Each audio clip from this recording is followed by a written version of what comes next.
오늘 함께 나누실 하나님의 말씀은 에스겔서 30장 말씀입니다. 에스겔 30장 1절에서 26절까지 제 성경으로 구약성서 1196페이지에 있습니다.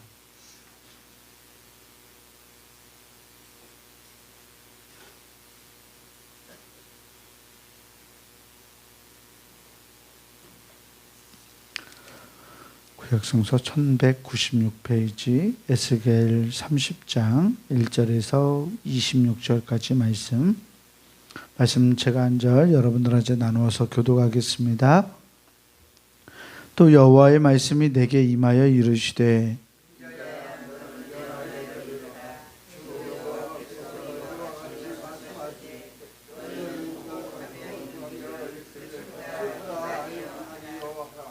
그날이 가깝도다. 여호와의 날이 가깝도다.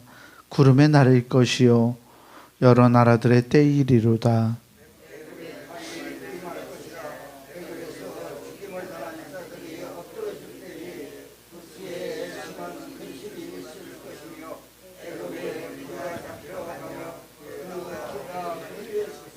구스와 붓과 룻과 모든 섞인 백성과 국과 및 동행한 땅의 백성들이 그들과 함께 땅에 칼에 엎드러지리라.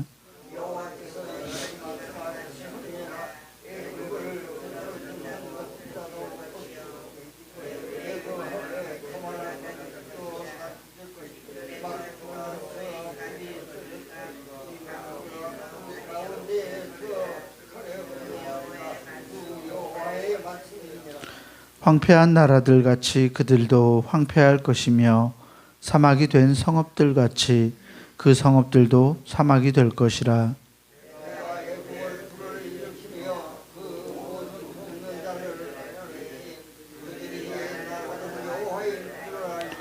그날의 사절들이 내 앞에서 배로 나아가서 염려 없는 구스 사람을 두렵게 하리니 애굽의 재앙의 날과 같이 그들에게도 심한 근심이 있으리라. 이것이 오리로다.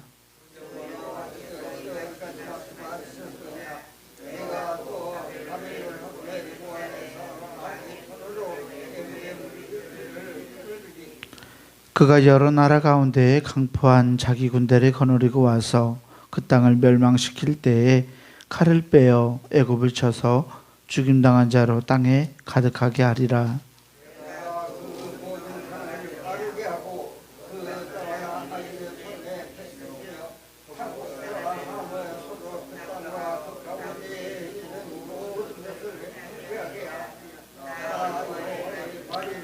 주 여호와께서 이같이 말씀하셨느니라.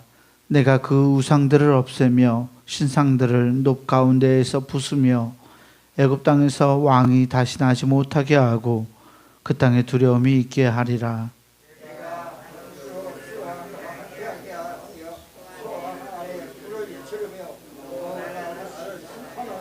내 분노를 애굽의 견고한 성읍 신에 쏟고 또 노 나라의 무리를 끊을 것이라.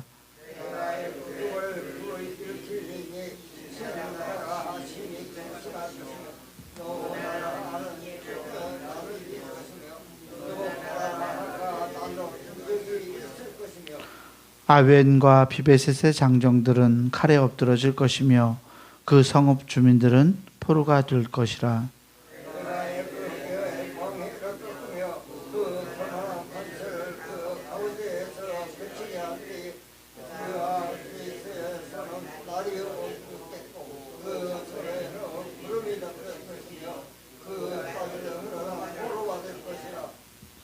이같이 내가 애굽을 심판하리니 내가 여호와인 줄을 그들이 알리라 하셨다 하라.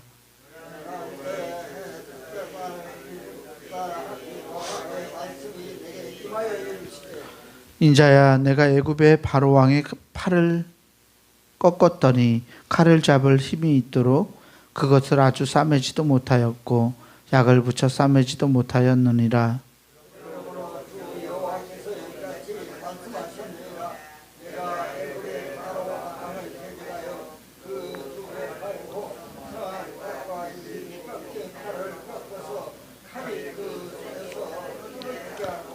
애굽 사람을 문 나라 가운데로 흩으며 뭇 백성 가운데로 해칠지라.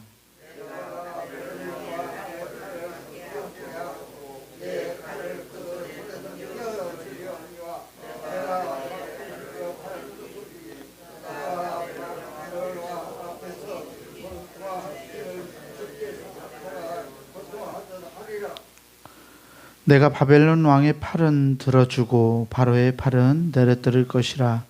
내가 내 칼을 바벨론 왕의 손에 넘기고 그를 들어 애굽 땅을 치게 하리니 내가 여호와인 줄을 그들이 알리라.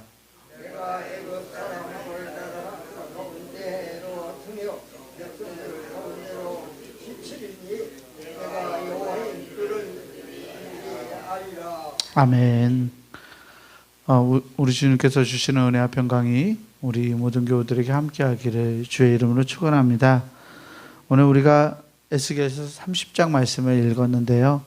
29장 앞장에서부터 시작한 애굽 이집트에 대한 하나님의 심판이 에스겔 선지자의 입술을 통해서 선포되고 있습니다. 오늘은 애굽이 이제 몰락하는 말을 하면서 이 애굽의 몰락이 자기 나라 이 이집트 혼자만의 몰락이 아니라는 것을 보여주고 있는데요. 그날을 여호와의 날이라고 선포하면서 4절과 5절에 보면 이 하나님의 날, 여호와의 날에 대한 이야기를 이렇게 선지자가 선언하고 있어요. 애굽에 칼이 임할 것이라. 애굽에서 죽임당한 자들이 엎드러질 때에 구스에 심한 근심이 있을 것이며 애굽의 무리가 잡혀가며 그 터가 헐릴 것이요 구스와 붓과 룻과 모든 섞인 백성과 국가 및 동행한 땅의 백성들이 그들과 함께 칼에 엎드러지리라. 아멘. 애굽이 자랑하던 것들이 그 칼에 의해서 전멸될 것이다라고 선언하면서 애굽이 자랑하는 것들, 나일강의 옥토, 또 멤피스의 우상들, 신으로 여겨졌던 애굽의 왕자들, 이런 것들이 다 파괴될 것인데 그것들만 파괴되는 것이 아니라 그와 함께한 것들, 즉 애굽과 동맹한 땅들도 그러한 동일한 심판을 받게 될 거라고 말씀은 선언하고 있습니다. 애굽을 붙들어 주던 자들까지 하나님께서 하나님의 날에 심판하실 것이라고 말씀하시면서 애굽에 대한 희망, 기대를 걸어서는 안 된다는 것을 이스라엘 백성들에게 또 남한국 유다의 백성들에게 보여주고 있습니다. 이 애굽을 오늘날 우리가 세상이라고 생각한다면, 우리가 살아가는 우리의 세계라고 생각한다면, 우리가 살아가는 이 세계에 참된 희망을 두지 말 것을 성경은 우리에게 가르쳐주고 있죠. 당대 이 애굽이라는 나라가 가졌던 힘과 군사력과 또 경제력 등을 생각해 본다면 당연히 남한국 유다의 입장에서는 이 애굽에게 원조를 청하고 힘을 구할 수밖에 없었을 거예요. 애굽이 남한국 유다의 희망이 될 수 있었기 때문입니다. 그런데 하나님은 보이는 애굽에 희망을 두지 말고 하나님을 붙들 것을 원하고 계시죠. 하나님을 붙들지 않았을 때 이스라엘 백성들이 보이지 않는 하나님에게 마음을 두지 않았을 때 그들은 나라가 없어질 수밖에 없었다는 것을 우리는 역사를 통해서 잘 보고 있습니다. 시편에 우리가 복 있는 사람에 대한 이야기를 잘 알고 있죠. 시편 1편에 있는 이 복 있는 사람에 대한 말을 생각해 보면 이 복 있는 사람은 악인의 꾀를 쫓지 않고 죄인의 길에 서지 아니하며 오만한 사람의 자리에 앉지 않는 사람입니다. 하나님의 율법을 즐거워하고 그 율법을 주야로 묵상하는 자가 복이 있다라고 말하고 있죠. 성경이 말하고 있는 이 복에 대해서 우리가 생각해 보면 복 있는 사람은 돈 많은 사람, 건강한 사람, 권력이 있는 사람, 명예가 높은 사람을 의미하지 않습니다. 왜 성경은 그런 사람을 복이 있다라고 하지 않을까요? 뭐 성경이니까 그럴 수 있겠죠. 그런데 현실적으로 우리는 하나님의 말씀에 따르고 또 하나님의 백성이라고 말을 하면서도 이 하나님의 복의 기준, 하나님이 가지고 계시는 이 복의 기준을 내가 생각하는 복의 기준으로 여기지 않는 경우들이 굉장히 많이 있어요. 우리는 돈 많고 건강하고 권력이 많고 명예로운 사람을 복 있는 사람이라고 여기지는 않는지, 내가 돈이 많아지고 내가 건강해질 때 내가 복받았다라고 생각하고 있지는 않은지 우리의 모습을 돌아보아야 할 줄 압니다. 성경에서 복 있는 사람은 죄와 상관이 없는 사람을 복 있는 사람이라고 말합니다. 이 애굽은, 오늘 말씀 속의 애굽은 죄와 관계되어 있었던 나라였습니다. 때문에 하나님은 이 죄와 관계된, 하나님과 멀어져 있는 이 나라를 멸망시키겠다고 멸망을 선포하고 있습니다. 신명기에 보면 비슷한 말씀이 있어요. 죄인과 악인에 대한 이야기처럼 왕에 대한 어떤 기준을 신명기 17장에서는 말하고 있는데요. 왕은 지켜야 할 몇 가지 것이 있어요. 신명기에서 왕은 말을 번식시키지 않아야 합니다. 말을 키우지 않는다는 것은 그 당시 사회에서 군사력을 기르지 않는다는 이야기를 의미해요. 군사력이 약해질 수 있는 상황을 초래합니다. 또 왕은 아내를 많이 두지 말아야 한다고 말해요. 아내를 둔다라는 것은 정략 결혼을 뜻하기 때문에 다른 민족들하고 화평을 유지하는 거예요. 그런데 왕은 아내를 많이 두면 안 된대요. 다른 나라들과 정략 결혼을 하면서 다른 나라들의 의지에서 나라를 세워가려고 하면 안 된다고 말합니다. 마지막으로 왕은 은금을 늘려서도 안 된다고 말해요. 이상하죠? 나라가 부강해져야 하는데 왕은 금과 은도 늘려서 안 된다고 말합니다. 재정적인 어려움을 야기할 수 있는 이런 상황을 맞이하게 하는 거죠. 왕에 대하여 가지고 있는 고대 근동 사회의 보편적인 이 생각들, 다른 나라들이 가지고 있는 생각들을 성경은 다 무너뜨려요.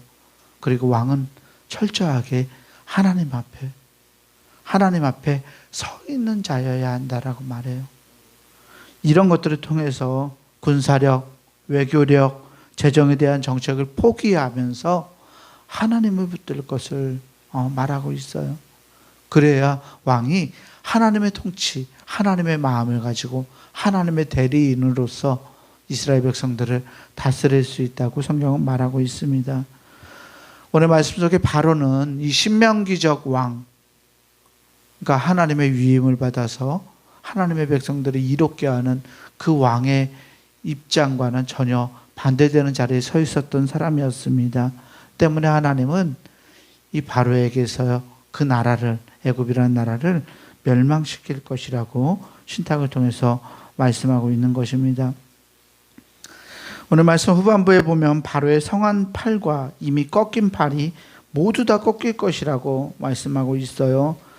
22절과 23절 말씀을 보면 그러므로 주 여호와께서 이같이 말씀하셨느니라.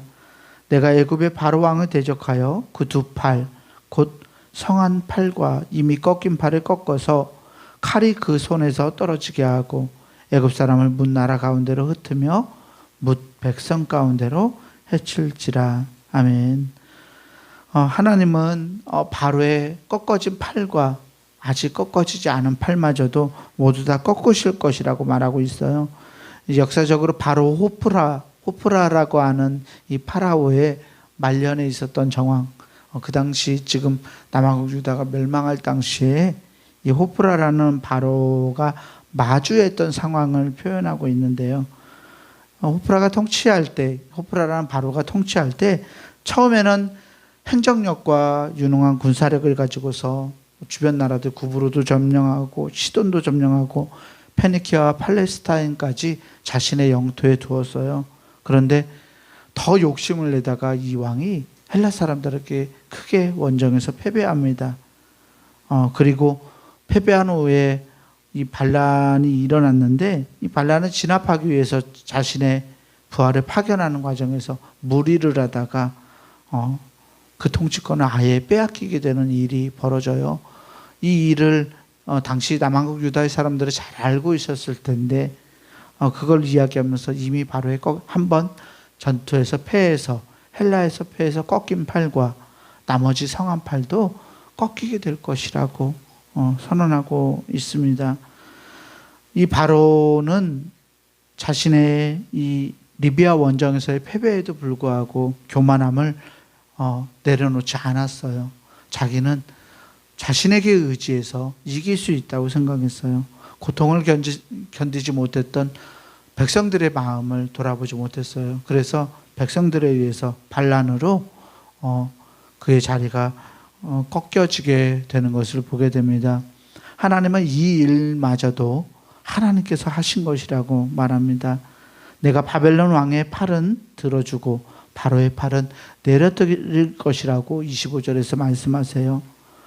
바로가 하나님을 의지하지 않고 교만했던 왕이었기 때문에 그렇습니다. 오늘 말씀을 통해서 우리는 우리의 모습을 발견합니다. 우리는 정말 하나님의 복을 누리고 있는 사람인가? 우리는 죄의 문제에 민감한 사람인가? 우리는 하나님처럼 되기 위해서 교만하게 살아가지는 않는가? 20대 바로처럼 우리 역시도 우리의 힘으로 우리가 원하는 그 지복을 누리고자 하나님을 이용하며 살아가지는 않는지 우리의 모습을 돌아보아야 할 줄 믿습니다. 하나님은 우리가 하나님의 대리인, 하나님의 위임을 받은 하나님의 왕이 되기를 원합니다. 하나님 나라의 백성, 위임받은 왕으로서 우리는 하나님의 마음을 가지고 세상의 모든 것들을 대하고 관계하고 그 안에서 하나님의 은혜를 함께 선언하면서 선포하면서 누려가야 할 사명을 가진 자들입니다. 이 사명이 오늘 우리들에게 부여된 거룩한 사명이라는 것을 깨닫고 하나님의 왕 같은 제사장으로서 우리 청지기로서 우리에게 맡겨진 귀한 사명을 잘 감당함으로 하나님을 기쁘시게 하는 우리 모두가 되기를 주의 이름으로 간절히 축원합니다. 기도하겠습니다. 사랑과 은혜의 주님 감사합니다. 우리를 하나님의 놀라운 백성으로 삼으시고 주님의 뜻을 세상에 펼쳐갈 수 있는 놀라운 사명을 우리에게 위임해 주시니 하나님 감사합니다. 우리가 하나님의 사람으로서 이 세상을 살아갈 때 결코 교만하지 않을 수 있도록 하나님 우리를 붙들어 주옵소서. 하나님 외에 다른 것들에 우리의 눈을 빼앗기지 않을 수 있도록 우리의 눈을 하나님 지켜주시옵고, 강력해 보이는 것들, 좋아 보이는 것들에 우리의 마음을 빼앗겨서 세상 것에 의해 휘둘리는 그러한 사람들이 되지 않을 수 있도록 하나님 우리를 굳건하게 붙들어 주옵소서. 하나님만이 내가 의지할 산성이요 바위시요 요새임을 기억하며 주님을 의지하고 주님과 함께 있는 평안을, 주님이 주시는 그 은혜를 누리는 것이 나에게 참된 복임을 깨닫고 살아갈 수 있는 우리가 되게 하여 주옵소서. 우리가 하나님의 백성답게 이 땅을 살아가면서 하나님의 은혜를 누리고 세상을 복되게 하는 하나님의 사람들이 되기 원합니다. 귀한 은총의 통로로 우리를 부르시고 삼으셨으니 주님의 놀라운 복이 우리를 통해 세상 가운데 흘러갈 수 있도록 하나님 그 귀한 역할을 감당하며 하나님의 성을 노래할 수 있는 우리 되게 하여 주시옵소서. 감사드리오며 우리 구주 예수 그리스도 이름으로 기도합니다. 아멘. 하늘에 계신 우리 아버지여, 이름이 거룩히 여김을 받으시오며 나라가 임하시오며 뜻이 하늘에서 이루어진 것 같이 땅에서도 이루어지이다. 오늘 우리에게 일용할 양식을 주시옵고 우리가 우리에게 죄 지은 자를 사하여 준 것 같이 우리 죄를 사하여 주시옵고 우리를 시험에 들게 하지 마시옵고 다만 악에서 구하시옵소서. 나라와 권세와 영광이 아버지께 영원히 있사옵나이다. 아멘.